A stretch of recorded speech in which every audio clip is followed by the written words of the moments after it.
오, 언제 왔어? 자, 그래서 오늘은 204페이지 할게.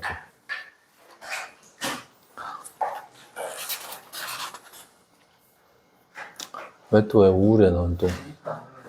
안 우울해? 자, 그래서 이제 204페이지 보면, 이제 저번 시간에 안 했는데, 나머지 하나 있는 이제 세포막을 좀 배우는 거예요, 세포막. 그래서 일단 이제 제일 첫 번째 1번 보면, 이제 세포막이 여기 써 있는 것처럼 이제 세포를 둘러싸고 있는 제일 바깥쪽에 있는 얇은 막이야. 알겠죠? 그래서 보통 이제 저번 시간 우리가 세포를 배웠을 때 이렇게 생긴 세포가 이렇게 있잖아, 이렇게. 그럼 이제 요 제일 바깥의 막을 뭐라고 하냐면 요걸 세포막이다 이렇게 불러요. 그리고 그때 얘기했듯이 이제 세포막 안에는 가운데 뭐가 있고 가운데 핵이 있고 그 나머지 부분이 뭐다? 그 나머지 부분이 세포질인데 그 나머지 세포질 있는 부분에 이제 여러 가지 세포 소기관이 있어서 어떤 역할을 하는지 배운 거지. 그래서 오늘은 이제 요거를 배우는 거예요. 이게 좀 내용이 많아요. 세포막을. 그래서 이제 세포를 둘러싸고 있는 얇은 막을 보통 세포막이어서 하는 역할이 있는데 하는 역할은 당연히 이제 어떤 세포의 모양을 유지하는 건 너무 당연한 건데 뭐 요게 제일 중요한 말이에요. 그죠? 세포 안팎으로의 물질의 출입을 뭐 하냐면 조절하는 거예요. 물질의 출입을 조절. 그래서 이런 거를 이제 보통 생명과학에서 물질의 출입을 조절한다라고 해서 이 세포막의 역할이 선택적 투과성이라는 게 있어요. 그래서 선택적 투과성은 이제 어떤 의미냐면 어떤 물질은 잘 통과시키고 어떤 물질은 잘 통과시키지 못하고 그런 이제 선택적 투과성을 갖는 게 세포막이다. 그래서 그냥 뭐 누가 세포막이 어떤 역할을 하냐라고 물어보잖아. 그러면 세포막의 제일 중요한 기능이 물질의 출입을 뭐 한다? 물질의 출입을 조절하는 게 세포막의 역할이다라고 보면 돼. 근데 이제 뭐 그 전에 배우지 않았던 좀 특이한 게 있어서 이제 세포막을 이루는 주 성분을 보면 일단 첫 번째는 요 그림에서 나온 것처럼 시험에 꼭 나와요. 그래서 그림에 나오는 것처럼 인지질이라고 하는 물질이 있어. 그죠? 첫 번째가 이제 인지질이라는 물질이 있고 그 다음에 두 번째가 뭐가 있냐면 세포막에 존재하는 단백질. 그래서 인지질과 뭐로 구성되어 있냐면 단백질로 되어 있는 게 세포막의 주 성분이다 이렇게. 그래서 이제 인지질은 구조 자체가 되게 이제 특이한 거여서 이 그림에서 보듯이 그냥 비유적으로 우리가 표현했을 때 이 머리 있는 부분하고 그 다음에 꼬리 있는 부분으로 이렇게 구성이 되어 있는데 머리 있는 부분은 친수예요. 친수. 무슨 뜻이야? 친수니까 물하고 이제 친하다. 뭐 이런 의미가 되겠고 그 다음에 소수성이라고 써 있거든. 근데 이건 다른 말로 하면 뭐냐 하면 친유성이에요. 친유성.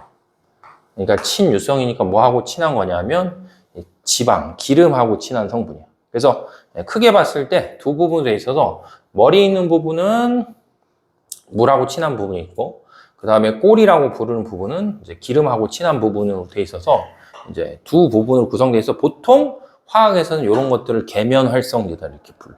그냥 용어가 그래 용어. 그래서 일단은 머릿속에 인지를 해야 되는 게 뭐냐면 동그라미로 표현되어 있는 머리 부분이 친수, 물하고 친한 거고 꼬리 부분이 뭐냐 하면 기름하고 친한 부분이다 이렇게. 그래서 이제 요게 세포였다고 치면 이제 여기가 세포 안쪽이고 여기가 세포 바깥쪽이거든. 그럼 그 사이에 뭐가 있는 거야?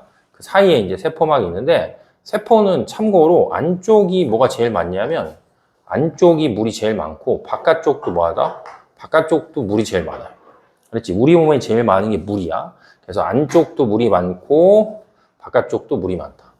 그래서 얘들아 이제 그런 말 들어본 적 있잖아. 끼리끼리 논다고. 그지? 그런 말 들어본 적 없냐? 끼리끼리 논다. 그래서 이제 안쪽에도 물이 제일 많고 바깥쪽에도 물이 제일 많기 때문에 이 조금 전에 설명한 저 인지지라고 하는 성분이 있었을 때 머리 있는 부분이 뭐였어? 머리 있는 부분이 물하고 친한 부분. 친수라는 게. 알겠죠? 그래서 머리 있는 부분이 물하고 친한 거고 꼬리 있는 부분이 기름하고 친한 성분이지. 근데 원래 물과 기름은 뭐 하지 않아? 잘 섞이지 않는단 말이야. 그치? 잘 섞이지 않기 때문에 이제 이 인지질하고 구성되어 요 세포막이 구성을 할 때, 세포막 안쪽에도 제일 많은 게 물이고, 바깥쪽에도 제일 많은 게 물이기 때문에, 지금 그림에서 보는 저 인지질이라고 하는 게, 조금 이따 설명하겠지만, 되게 중요한 용어 하나 있는데, 인지질이 이중층이라는 걸 읽어요. 그러니까 왜 그렇게 되는지 설명할게요. 알았지? 그래서 인지질 이중층이라는 걸 이제 구성을 해요. 그리고 두 번째는 이제 세포막을 이루는 성분 중에 하나가 이제 단백질인데, 뭐 여러 가지 기능을 해, 단백질이. 알죠? 단백질이 여러 가지 기능을 해. 그래서 단백질은 원래 하는 역할이 워낙 많기 때문에 물 다음으로 우리 몸에서 차지하는 비율이 뭐야? 제일 큰 거야. 그 중에서 특히 세포막에 박혀 있는 단백질이 하는 역할이 뭐 나머진 기억 안 해도 되는데 제일 중요한 역할이 뭐냐면 물질을 이동하는 데 있어서 뭐 한다? 아주 중요한 역할을 하는 단백질이 어디에 존재하냐 하면 세포막에 존재한다. 뭐 이렇게. 알죠? 그래서 세포막은 뭘로 돼 있어요? 라고 물어보면 뭐다? 인지질과 단백질로 돼 있다. 뭐 이렇게 생각하면 되겠지. 그래서 이제 구조를 이렇게 보잖아. 구조. 알죠? 그림이 멋있게 생겼는데 이제 구조를 보면 지금 현재 나와 있는 그림을 놓고 봤을 때 이렇게 이제 뭐가 있으면 세포막이 있으면 여기가 세포막 안쪽, 그다음에 여기가 세포막 뭐냐면 바깥쪽. 그럼 다시 이제 이 그림을 잘 보잖아. 이 그림을 잘 보면 알겠죠? 이 그림 잘 보이나? 어쨌든 이 그림으로 놓고 봤을 때 이 그림도 여기가 세포막이 어디냐면 세포막 안쪽이고 그다음에 여기가 세포막이 어디다? 바깥쪽이다. 이렇게 표현할 수 있단 말이에요. 그림에서. 되겠죠? 그래서 이제 세포막 안과 바깥쪽인데 여기 1번에 보시면 인지질은 친수성인 부분이 물과 접하는 어디를 향하냐면 바깥쪽을 향해요. 그렇죠? 친수 있는 부분이 물과 이루는 바깥쪽을 향하고 그 다음에 소수성인 부분이 뭐 하냐면 서로 마주보고 배열돼. 그러니까 만약에 이제 뭐 저 그림도 있긴 한데 여기다가 좀 표현을 해보면 여기를 이렇게 확대해서 봤을 때 여기에 뭐가 있다? 여기에 이렇게 세포막이 있다라고 하면 요 말 있잖아요, 요 말. 물과 접한 쪽이 친수 부분이거든. 그래서 머리가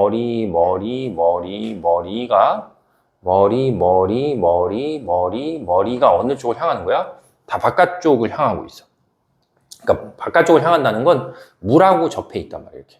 알았죠? 세포막 안쪽에도 물이 제일 많고 그 다음에 바깥쪽에도 물이 제일 많기 때문에 친수 있는 부분이 다 뭐다? 세포막의 경계로 물하고 다 이제 접하고 있는 거지.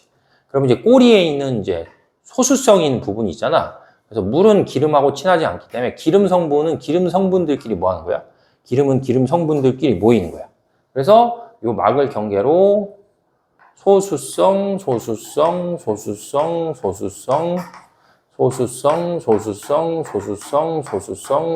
이렇게 돼. 무슨 말인지 이해돼? 그림이? 그래서 물하고 친한 부분이 바깥쪽으로 배열이 되고 기름하고 친한 부분들이 자기네들끼리 뭐 하는 거야? 자기네들끼리 뭉치는 거야. 이렇게. 구조가. 알겠어? 그래서 우리가 이제 이런 거를 뭐라고 부른다? 이런 거를 인지질이 몇 개? 2개의 층을 이룬다라고 해서 이제 인지질 이중층이다. 뭐 이렇게 표현하는 거지. 용어예요, 용어. 이해됐어, 그림이?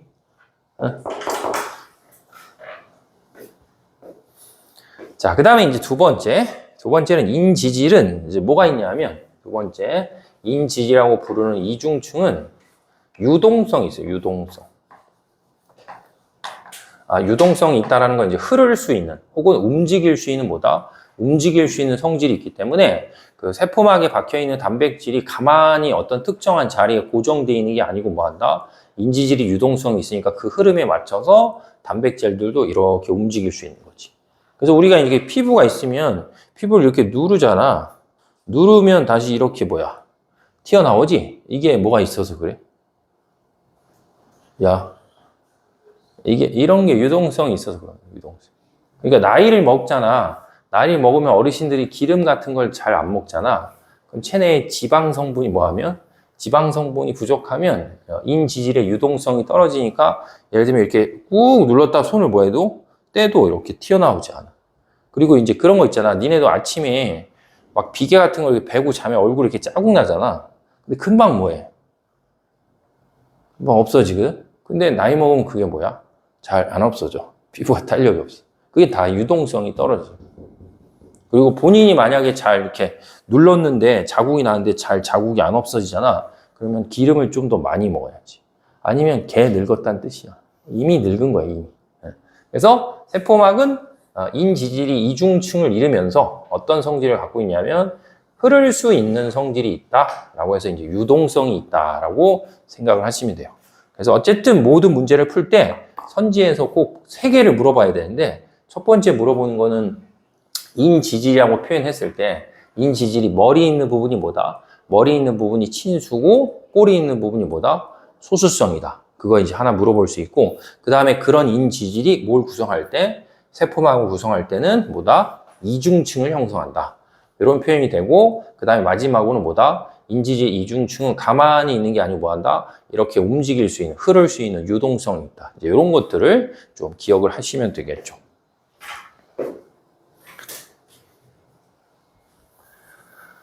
자, 그 다음에 이제 아까 처음에 이제 시작할 때 얘기했는데 이제 두 번째 보시면 세포막은 뭐가 있냐면 선택적 투과성이라는 개념이 있어.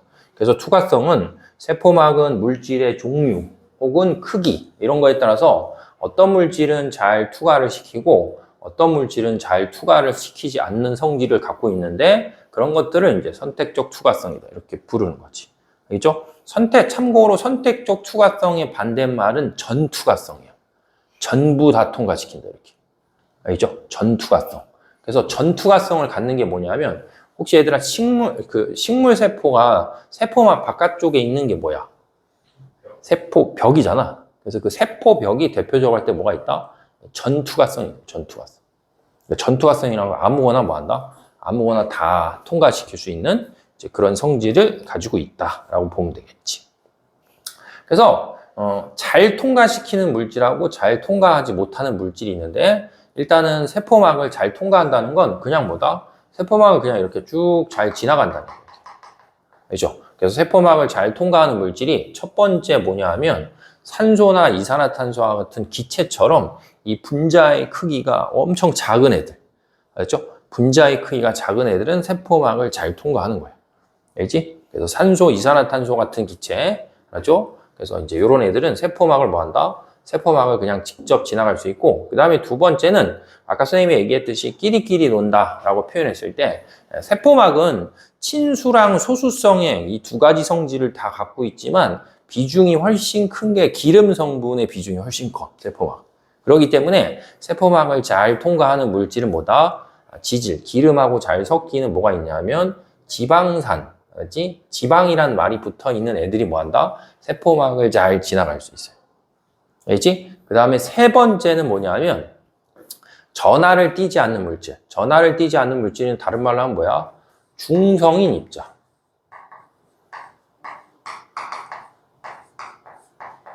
중성인 입자들이 뭘 잘 통과하냐면, 세포막을 그냥 쭉 잘 통과할 수 있단 말이에요. 근데 이제 이에 반해서 세포막을 잘 통과를 못하는 물질이 있거든. 그래서 세포막을 잘 못하는 물질은 일단 분자의 크기로 봤을 때 산소나 이산화탄소보다 크기가 훨씬 큰 거야. 그러면 이제 뭐 산소, 이산화탄소는 크기가 작고 뭐 누구는 크기가 크다 했을 때 크고 작은 거의 기준이 약간 애매할 수 있잖아. 그렇기 때문에 보통 시험에서 잘 통과할 수 없는 물질로 나오는 대표적인 게 뭐냐 하면 포도당. 그 다음에 뭐냐 하면 아미노산. 그렇지? 포도당, 아미노산, 이런 물질. 우리가 먹었을 때 뭐 하는 거야? 먹었을 때 힘나는 물질들 있잖아. 이런 애들은 이제 세포막을 잘 통과할 수가 없어요. 그 다음에 이제 두 번째는 친수성인 물질이라고 해서 말 그대로 뭐야? 물하고 물하고 친한 것들은 이제 세포막의 표면이 친수기 때문에 이게 지나갈 때 뭐 하는 거야? 통과해서 지나가려고 할 때 그 친수 성분들이 뭐 하기 때문에 붙잡기 때문에 뭐 하는 거야? 잘 지나갈 수 없는 거지. 그 다음에 세 번째는 얘 반대말이니까 전하를 띠지 않는 물질의 반대말은 전하를 띠는 물질. 다른 말로 하면 전하를 띠는 물질은 여기 써 있는 것처럼 뭐다? 이온이에요, 이온. 그래서 나트륨, 제일 잘 나오는 게 나트륨이나 칼륨 같이 이온을 띠는 물질들은 뭐 한다? 세포막을 잘 통과할 수가 없다, 이렇게 돼. 근데 지금 잘 봐봐, 얘들아. 포도당, 아미노산, 나트륨, 칼륨. 이런 애들은 뭐야? 다 실제로 봤을 땐 세포에 뭐 한다? 세포에 필요한 물질이거든. 그렇기 때문에 선택적 투과성이 있어서 잘 통과할 수는 없지만 세포막 안으로 뭐 해야 돼? 들어와야 돼. 알겠어요? 그래서 세포막 안으로 들어와야 되기 때문에 그 잘 통과하지 않는 물질들이 세포막 안쪽으로 들어오는 게 어딜 통해서 들어오냐 하면 아까 세포막을 이루는 성분 중에 하나인 뭐다? 막 단백질을 통해서 뭐 하는 거야? 잘 들어올 수가 있어. 참고로 오늘 생명 시스템이 다 끝나야 돼. 그래야지 다음 주부터 이제 지구 시스템 한 2주 해서 5월 달에 이제 지구랑 생명 시스템 끝나면 물리에 좀 시간을 많이 쓰고 복습을 해야 돼. 그렇지. 분명히 물리 똥 쌀 거야, 또. 근데 왜 이렇게 물리를 잘 못하지? 알겠죠? 그래서 여기도 다시 정리하면 선택적 투과성은 어떤 거는 잘 통과시키고 어떤 건 잘 통과시키지 못하는 성질을 뭐라고 부른다? 선택적 투과성이다 라고 부르고 왼쪽에 언급한 애들은 잘 통과가 되는 거고 오른쪽에 언급한 애들은 뭐 한다? 잘 통과할 수가 없다 이렇게. 그러니까 뭐 해야 돼? 다 외워야 돼. 그러니까 생명 시스템을 외워야 될 분량이 되게 많아. 차라리 그 물리 파트는 외워야 될 게 몇 개 없어. 한 4개 정도밖에 없단 말이야. 공식만 외우면 되니까. 근데 그거에 반해서 생명은 원래 전통적으로 봤을 때 요새 개념도 어렵고 한데 거기다 추가적으로 봤을 때 기억해야 될 게 이제 짭짤하게 외워야 될 것들이 많단 말이야. 그래서 외우는 거 싫어하는 사람들이 딱 생명 싫어하는 거지. 알겠죠? 그래서 어쨌든 세포막의 투과성의 의미가 이런 것이구나 라고 좀 기억을 하시면 되겠죠.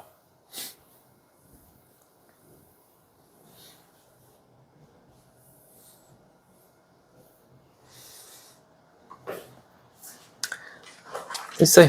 자, 그 다음에 이제 다음으로 넘어가. 자, 다음으로 넘어가시면 이제 세포막을 통해서 물질이 뭐 하는 거냐면 물질이 이동하는 방법이야. 근데 참고로 중학교 때 다 배운 애들이야. 그래서 세포막을 통해서 물질이 이동하는 방법을 일단은 크게 정리하면 뭐가 있냐면 확산. 그 다음에 또 뭐가 있냐면 삼투. 두 개가 있어요. 근데 이제 확산하고 삼투라는 게 내용 자체가 서로 반대이기 때문에 확산과 삼투를 좀 잘 구분을 하셔야 돼요. 그렇지? 그리고 다시 확산은 2개로 또 나눠야 돼. 그러니까 총 물질이 이동하는 방법이 시험에 나오는 건 총 3개겠지? 그래서 2개로 나누면 뭐가 있냐면 단순 확산이라는 게 있고 그 다음에 뭐가 있냐면 이제 촉진 확산. 이렇게 나눠져요. 그러니까 시험 문제를 풀 때 세포막을 통해서 물질이 이동하는 방법이 총 몇 개야? 크게 보면 2개. 좀 세부적으로 나누면 3개. 그래서 단순, 촉진, 뭐다? 삼투. 이렇게 3개로 나눌 수 있다는 얘기지. 그래서 먼저 이제 처음에 나오는 건 확산이어서 확산은 세포막을 경계로 물질이 농도가 높은 쪽에서 낮은 쪽으로 뭐 하는 거야? 어떤 물질이 그냥 직접 이동하는 거예요. 근데 이제 그 중2 때 배운 적이 있는 애들아 용매, 용질 이런 거 들어본 적 있지. 그죠? 용매, 용질 들어봤을 때 보통 세포막을 통해서 확산된다는 건 뭐 한다? 확산된다는 건 용질이 뭐 하는 거냐면 용질이 이동하는 거예요.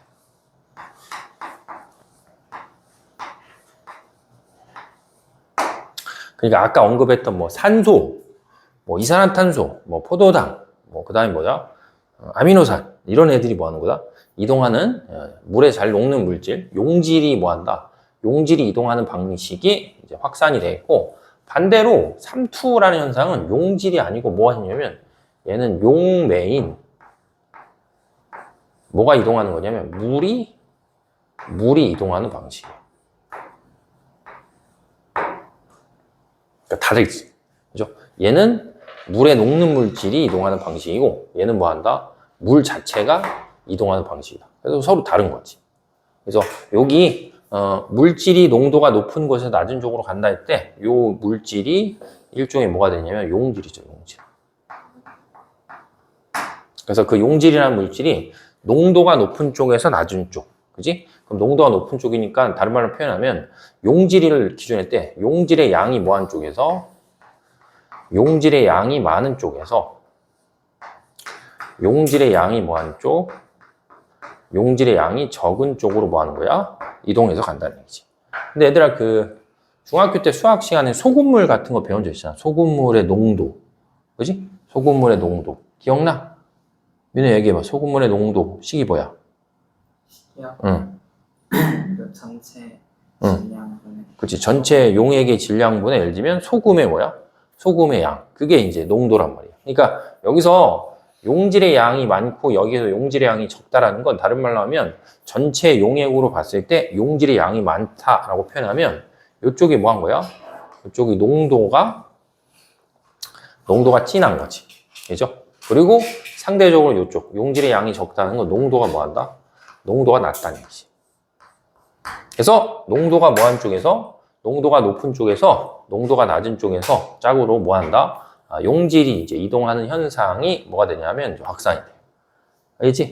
근데 확산은 그냥 쉽게 따지면 양이 많은 쪽에서 양이 뭐 하는 거니까 적은 쪽으로 가는 되게 뭐 하는 거야? 자연스러운 현상이야. 그래서 여기 써 있는 것처럼 분자가 뭐 하는 거야? 분자가 스스로 운동을 해서 뭐 하는 거야? 농도가 높은 쪽에서 농도가 뭐 하는 쪽으로 낮은 쪽으로 가기 때문에 절대로 까먹으면 안 되는데, 알았지? 절대로 까먹으면 안 되는데 이동하는 과정에 뭐 한다? 이동하는 과정에 에너지를 소모하지 않는 거예요.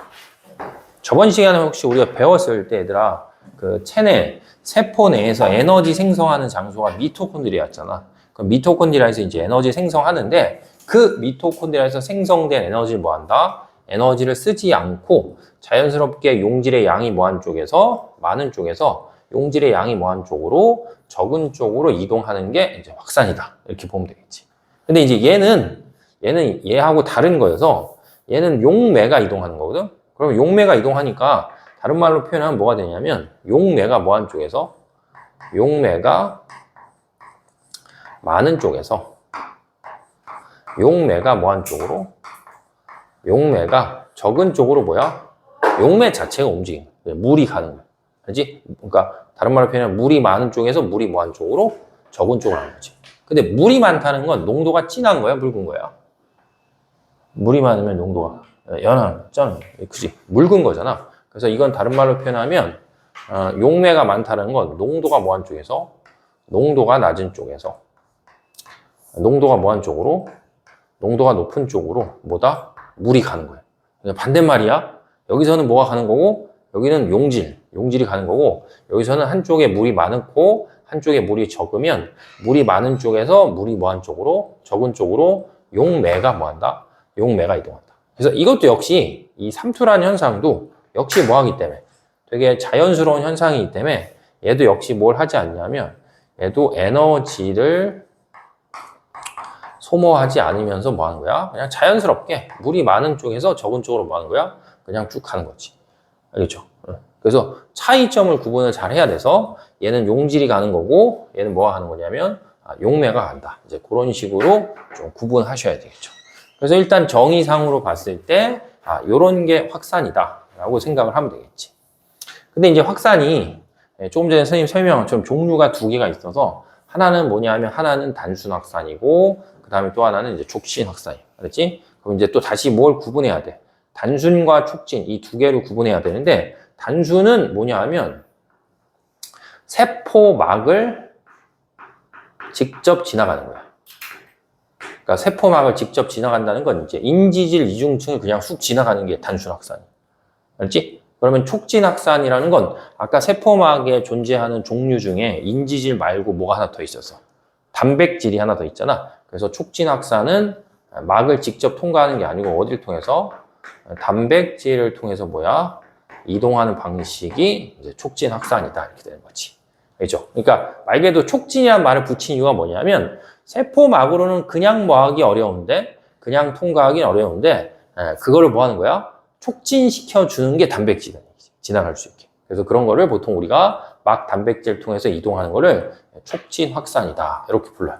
그래서 지금 우리 책에 나와 있는 그림을 잘 보면 이 그림이 하나는 단순 확산이고 뭐다? 하나는 촉진 확산의 그림을 보여주는 거예요. 그래서 이 그림에서 보는 것처럼 이렇게 크기가 작은 거 있잖아. 크기가 작은 이제 산소 같은 기체가 뭐 하는 거야? 단순 확산을 통해서 양이 많은 쪽에서 양이 적은 쪽으로 뭐야? 자연스럽게 이제 확산하면서 이동해서 가는 거죠.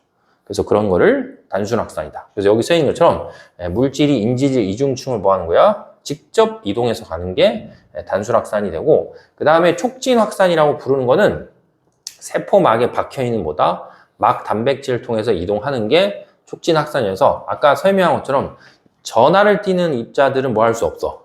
단순 확산할 수 없고, 그지? 크기가 큰 물질은 뭐다? 단순 확산할 수 없는 거야. 그렇기 때문에 뭘 통해서? 세포막에 박혀있는 막 단백질을 통해서 뭐 한다? 이동을 한다. 이렇게. 알죠? 그래서 줄이 좀 다른 거지. 그래서 여기 써 있는 것처럼 촉진 확산은 물질이 막 단백질을 통해서 뭐 하는 거고 이동하는 방식이고, 자, 2번의 별표 한번 쳐주세요. 알죠? 2번의 별표 제들아, 2번에 보시면 특정한 막 단백질은 특정 물질만 이동시켜.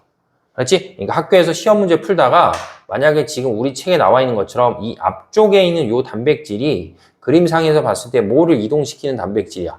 나트륨을 이동시키는 단백질이고, 그 다음에 그 뒤에 있는 단백질이 뭐다? 포도당을 이동시키는 단백질이었다라고 하면 얘는 나트륨만 이동시키는 거고 얘는 뭐다? 포도당만 이동시켜요. 왜 그러냐 하면 단백질은 다 뭐가 있어? 단백질은 저번에 효소할 때 무슨 성질이 있어? 입체 구조를 갖고 있단 말이야. 알았지? 기질 특이성이 있어. 효소 배울 때도. 그래서 특정한 물질하고만 뭐 하는 거야? 결합을 딱 한단 말이야. 그래서 그런 것처럼 세포막에 존재하는 뭐가 있을 때, 막 단백질이 있을 때 그 막 단백질이 뭐 하는 거야?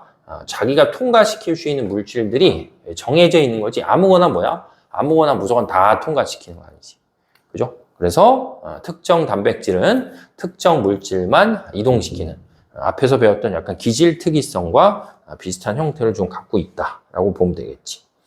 그 다음에 이제 또 시험에 나올 수 있는 게 이제 이 그래프거든, 그래프. 그래서 그래프가 두 개 있는 거야, 두 개. 하나는 단순 확산이고 하나는 뭐다? 하나는 촉진 확산이야. 그래서 이제 보편적으로 봤을 때, 알았지? 보편적으로 봤을 때 이 그래프를 잘 보시면 그래프가 가로축이 뭐라고 써 있냐면 세포 안팎에 뭐가 되냐면 농도차예요, 농도차. 그 다음에 세로축이 뭐라고 써 있냐면 물질이 뭐하는 속도, 물질이 이동하는 속도야. 알지? 근데 원래 이 확산이라고 하는 건 농도가 높은 쪽에서 농도가 낮은 쪽으로 뭐 하기 때문에 물질이 이동하는 방식이기 때문에 만약에 같은 시간 동안에 물질이 더 빠르게 뭐 하려면 많이 이동해야 되잖아. 그럼 뭐가 클수록 좋냐 하면 농도 차. 알죠? 세포막 안쪽과 바깥쪽에 농도 차가 뭐 할수록 농도 차가 크면 클수록 확산하는 속도가 커지는 거예요. 그래서 지금 그래프도 잘 보면 그래프를 해석할 때 가로축 값을 기준할 때 세포 안쪽하고 바깥쪽에 뭐가 클수록 농도 차가 커지잖아. 농도 차가 큼에 따라서 뭐다? 물질이 이동하는 속도가 뭐 하는 거야? 물질이 이동하는 속도가 점점 빨라지는 거야. 원래 확산이 그런 거야, 확산. 그러니까 중학교 개념으로 치면 중학교 때 확산과 비슷한 걸 배운 게 바람이야. 알았지? 바람은 공기가 많은 쪽에서 공기가 많은 쪽으로, 적은 쪽으로 가는 거잖아. 고기압에서 저기압으로 간다고 했을 때 기압차가 뭐 할수록 기압차가 클수록 확산이 바람이 세게 불었단 말이야. 그래서 그런 것처럼 확산도 농도가 높은 쪽이랑 농도가 낮은 쪽이 있었을 때 농도 차에 의해서 뭐가 가는 거기 때문에 농도 차에 의해서 물질이 이동하는 거기 때문에 농도 차가 크면 클수록, 그렇죠? 농도 차가 크면 클수록 뭐 한다? 확산하는 속도도 뭐 한다? 속도도 빨라진다, 이렇게 되는 거죠. 그러니까 일종의 무슨 관계야? 응? 일종의 그냥 비례 관계야. 알지? 농도 차가 크면 클수록 확산하는 속도가 빠른 거니까 일종의 이제 비례 관계다라고 이제 보시면 되겠죠. 그래서 잘 보시면 촉진 확산이나 단순 확산 이 두 개가, 알았지? 두 개가 세포 안과 밖의 농도 차가 뭐함에 따라서 커짐에 따라서 물질이 이동하는 속도가 뭐 하는 거야? 점점 커지는 거야. 어차피 농도 차 때문에 이제 이동하기 때문에. 근데 이제 두 그래프에 일단 두 지점, 자, 요 지점을 볼게요, 여기. 자, 이렇게 선 하나만 그어줘, 여기. 여기를 A였다고 쳐. A, 이렇게. 협조해, 얘들아. 졸리니까. A라고 하면 일반적으로 봤을 때 단순 확산하고 촉진 확산하고 비교해보면 누가 더 빠른 거야? 보통 촉진 확산이 더 빨라요. 알았지? 막 단백질을 통해서 특정 물질을 빠르게 뭐 하는 거야? 빠르게 이동시켜주기 때문에 보편적으로 봤을 땐 촉진 확산이 단순 확산보다 뭐하다? 빠른 거야. 근데 단순 확산은 세포 안과 밖의 농도 차가 뭐함에 따라서 농도 차가 커짐에 따라서 무한히 계속 이동하는 속도가 커지는 거야.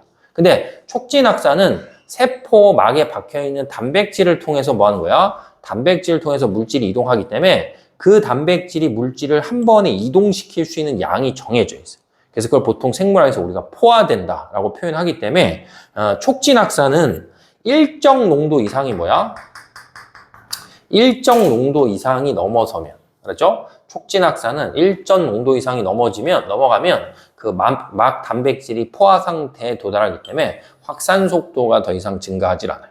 그래서 학교 내신 시험 문제를 풀 때도 여길 지우겠지, 이렇게. 그렇지? 여기 이렇게 지워도 그래프를 봐도 농도 차에 의해서 확산 속도가 계속 커지는 게 뭐다? 계속 커지면 단순 확산이고 확산 속도가 점점 커지다가 뭐 하는 거야? 어떤 일정한 속도로 뭐 하는 거야? 수렴하게 되면 그걸 뭐라고 부른다? 그걸 촉진 확산이다라고 해서 이제 그래프를 봐서 단순 확산과 촉진 확산을 뭐 해야 돼? 구분을 또 할 수 있어야 되죠. 그래프의 모습이 좀 틀리니까. 알겠죠? 그래서 뭐 시험에 이제 두 개 비교하는 거 어차피 나올 테니까 그 비교를 좀 잘 해주면 되겠지. 자, 그 다음에 이제 마지막으로는 그냥 아까 앞에서 한 거랑 똑같아서 그러면 이동하는 물질이 뭐냐라고 했을 때 단순 확산을 통해서 이동하는 물질은 크기가 작은 거, 그 다음에 뭐다? 기름 성분. 이런 게 이제 단순 확산을 통해서 잘 가는 거고, 그 다음에 촉진 확산은 비교적 분자의 크기가 큰 뭐야? 포도당, 아미노산 같은 물질, 그 다음에 뭐다? 전하를 띠는 물질. 요런 애들이 뭐 한다? 요런 애들이 이제 촉진 확산을 통해서 이동한다. 알지? 그래서 물질 자체도 뭐 하고 있어야 된다? 물질 자체도 좀 구별을 하고 있어야 되겠죠. 그래서 요게 이제 확산의 개념이다 라고 보시면 되고, 자, 다음으로 넘어가시면 이제 뭐가 나오냐면 삼투가 나와요. 삼투. 그래서 삼투는 아까 앞에서 이제 서로 비교하면서 설명한 것처럼 여기 써 있는 것처럼 이제 세포막을 경계로 물이 농도가 뭐 하느냐면 낮은 쪽. 그러니까 농도가 낮다라는 건 상대적으로 물의 양이 뭐 한 거야? 물의 양이 많은 거고, 그 다음에 농도가 뭐한 쪽은 높다라는 건 이제 상대적으로 물의 양이 뭐야? 물의 양이 적다. 이제 이런 뜻이에요. 그래서 세포막을 경계로 물의 농도가 낮은 쪽. 그렇죠? 농도가 낮은 쪽에서 보다 높은 쪽으로 무엇이? 물이 움직이네요. 물이. 알았지? 삼투는 그냥 물이 움직이는 거야. 그래서 이것도 역시 무슨 현상이냐면 되게 자연스러운 현상이기 때문에 뭐 하지 않는다? 에너지를 소모하지 않으면서 뭐 한다? 일어난다. 이렇게 좀 생각을 하면 되겠지. 그래서 2번에 보는 것처럼 조금 단순한 의미로 뭐 하면? 단순한 의미로 표현하면 그냥 시험 문제를 풀 땐 물이 뭐한 쪽에서 물이 많은 쪽에서 물이 뭐한 쪽으로 적은 쪽으로 그냥 이동해서 간다. 뭐 이렇게 이제 보면 되겠죠. 자, 그 다음에 3번의 별표 한번 쳐주세요. 3번의 별표. 3번의 별표는 뭐냐면 이제 물 분자는 크기가 뭐한 거다? 크기가 작아.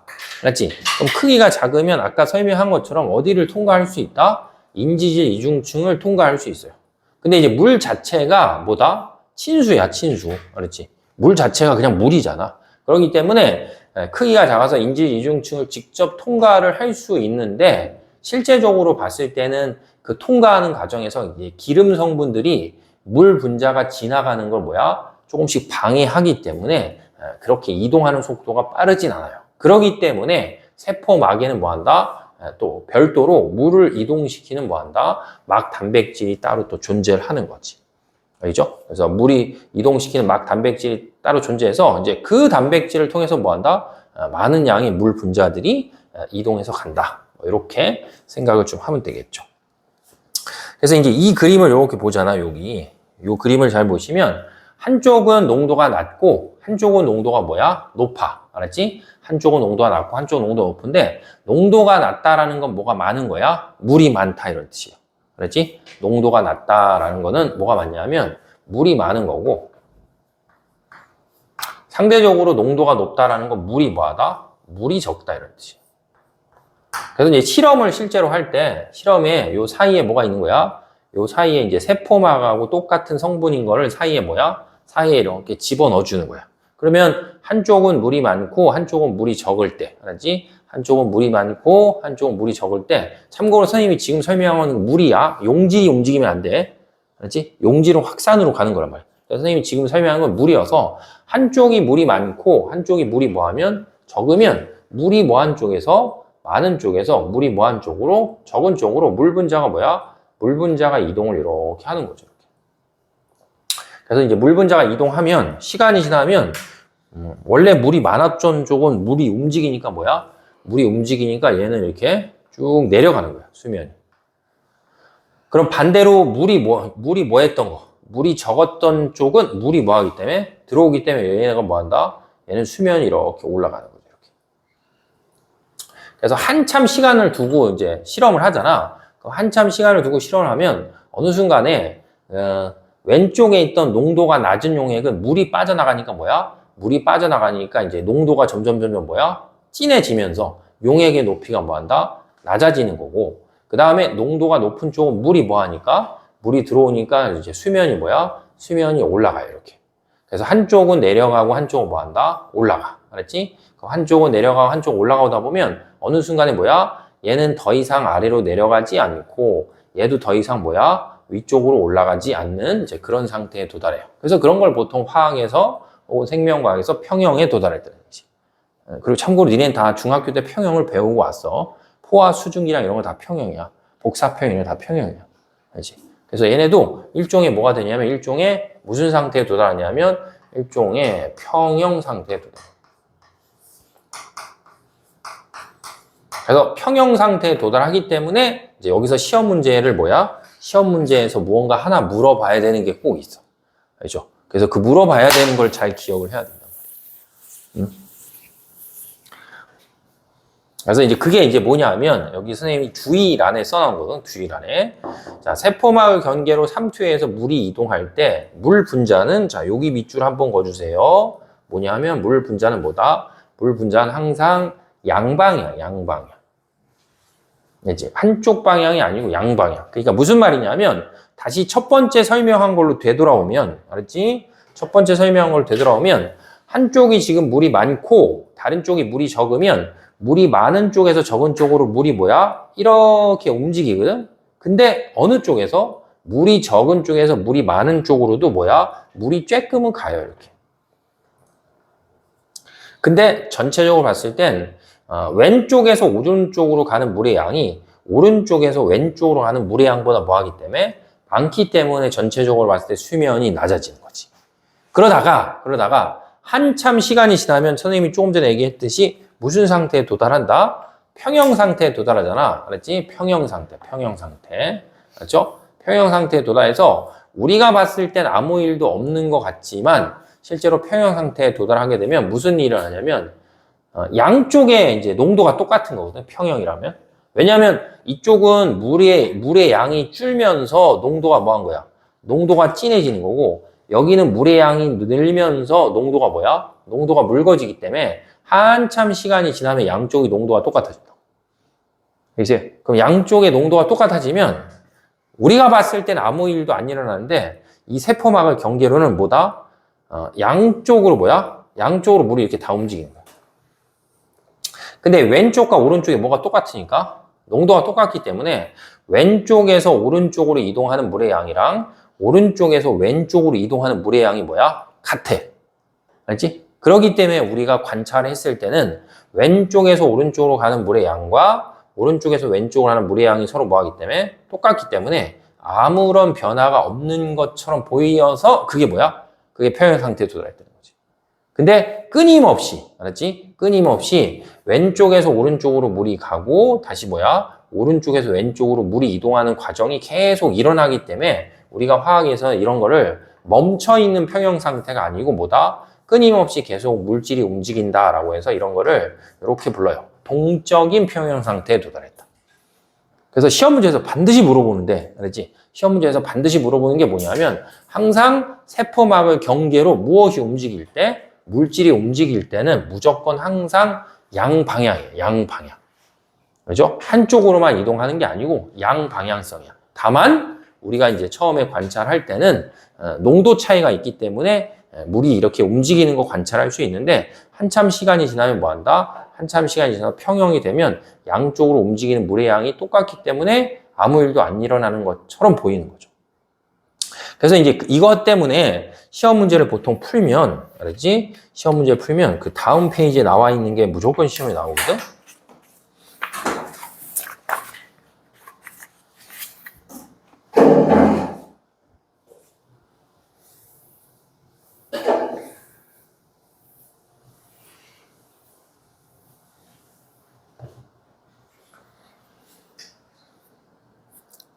그래서 다음 페이지에 있는 게 무조건 시험 문제 나와서 여기 이제 그 개념으로 봤을 땐 세포를 농도가 다른 용액에 뭐 하는 거야? 집어넣어 보는 거야. 알았지? 그래서 세포를 농도가 다른 용액에 넣으면 농도가 다르다는 건 저장액, 등장액, 고장액이어서 이제 세 종류가 있어요. 알았지? 등고. 그래서 저장액, 그 다음에 등장액, 그 다음에 고장액. 이렇게. 알겠죠? 그래서 기준은 어디냐면 기준은 등장액이야. 등장. 등이 무슨 뜻이냐면 같다라는 뜻이야. 같다. 그래서 이제 세포가 있으면 그 세포 안쪽하고 뭐야? 농도가 똑같은 용액을 준비해서 세포를 그 안에다 집어넣는 거예요. 알죠? 그죠? 그래서 등장액이라는 거의 뜻은 뭐냐면 어떤 하나에 뭐가 있을 때 어떤 하나에 이렇게 세포가 있으면 세포 바깥쪽하고 세포의 어디에 안쪽이 있었을 때 이 바깥쪽의 농도가 세포 안쪽하고 농도가 뭐야? 똑같아. 그러면 조금 전에 설명한 거 똑같이 어떤 일이 일어나냐면 세포 바깥쪽에서 안쪽으로 들어오는 물의 양이랑 안쪽에서 바깥쪽으로 빠져나가는 물의 양이 뭐야? 완전히 똑같아. 그러니까 세포는 뭐야? 크기가 커지지도 않고 작아지지도 않는 거죠. 그래서 세포가 원래 있는 모양을 뭐야? 원래 있는 모양을 그대로 뭐 할 수 있다? 그대로 유지할 수 있는 게 뭐야? 그대로 유지할 수 있는 게 등장액이다. 그래서 지금 책에 나와 있는 그림도 잘 보면 그림을 잘 보면 안에서 바깥으로 빠져나가는 화살표랑 바깥쪽에서 안쪽으로 들어오는 화살표의 크기가 뭐한 거야? 크기가 똑같은 거죠. 그래서 그런 걸 보통 우리가 뭐라고 그러냐면 등장액에 집어넣었다 이렇게 돼요. 근데 이제 얘를 기준으로 했을 때 반대로 생각했을 때 뭐가 있냐면 저장액이라는 게 있어. 저장액. 알았지? 그럼 저장액이라는 건 이 세포 안쪽하고 비교해 봤을 때 바깥쪽이 상대적으로 세포 안쪽보다 농도가 뭐야? 낮아서 저장액이다 이렇게 표현하는 거예요. 알겠죠? 그러면 이제 저장액에 집어넣으면 바깥쪽이 세포 안쪽보다 뭐야? 농도가 낮고 안쪽이 농도가 뭐하기 때문에 안쪽이 농도가 이렇게 높기 때문에 선생님이 그린 이 두 가지 화살표 중에 알았지? 두 가지 화살표 중에 바깥쪽에서 안쪽으로 들어오는 물의 양이 안쪽에서 바깥쪽으로 빠져나가는 물의 양보다 뭐야? 더 많아져. 농도가 다르기 때문에. 그러면 바깥쪽에 있던 물이 안쪽으로 뭐야? 이렇게 들어오는 양이 뭐 하는 것보다 빠져나가는 양보다 뭐 하기 때문에 커지기 때문에 세포가 점점 빵빵해지기 시작해요. 그러니까 예를 들면 우리가 채소 같은 게 이렇게 시들시들할 때 어디에 담가줘? 물에 담가주면 뭐야? 빵빵해지는 거랑 똑같은 원리. 그죠? 그래서 여기 쓰이는 것처럼 세포 안에보다 용질의 농도가 뭐야? 낮은 용액에 뭐 하게 되면 낮은 용액에 세포를 집어넣게 되면 안으로 들어오는 물의 양이 바깥쪽으로 빠져나가는 물의 양보다 뭐 하기 때문에 많기 때문에 뭐 한다? 세포가 이렇게 부풀어 오를 수 있는 거지. 그래서 만약에 이제 실험을 적혈구 같은 걸 갖고 실험을 하잖아. 동물 세포에 존재하는 적혈구 같은 걸 갖고 실험을 하게 되면 점점 뭐 하다가 점점 이 적혈구가 부풀어 오르다가 시간이 지나서 뭐 할 수 있다? 시간이 지나면 뻥 하고 터질 수도 있는 거죠. 아시겠죠? 그럼 반대로 뭐 김장 같은 거 할 때 배추를 어디에 절여? 소금에 절이잖아. 그치? 그러면 반대로 이제 바깥쪽이 안쪽에 비해서 뭐야? 바깥쪽이 안쪽에 비해서 이제 거꾸로 농도가 뭐하다? 높은 거야. 그러면 바깥쪽이 농도가 높고 안쪽이 농도가 뭐하면? 안쪽이 농도가 낮잖아. 그럼 이때는 이제 조금 전에 설명한 거 반대의 경우가 일어나서 안쪽에서 바깥쪽으로 빠져나가는 물의 양이 바깥쪽에서 안쪽으로 들어오는 물의 양보다 뭐야? 더 많아져. 그래서 배추를 소금에 절이면 어떻게 돼? 쭈글쭈글해지잖아. 그래서 세포도 뭐 한다? 세포도 바깥쪽으로 빠져나가는 양이 안쪽으로 들어오는 양보다 뭐 하기 때문에 많기 때문에 적혈구가 뭐 하는 거야? 적혈구가 이렇게 쭉 줄어드는 거죠. 그러니까 이제 사람도 기본적으로 그러니까 수분 섭취를 많이 하는 편인데 그 수분 섭취를 지나치게 안 하면 뭐 한다? 세포가 이렇게 쭈그러들 수도 있는 거지.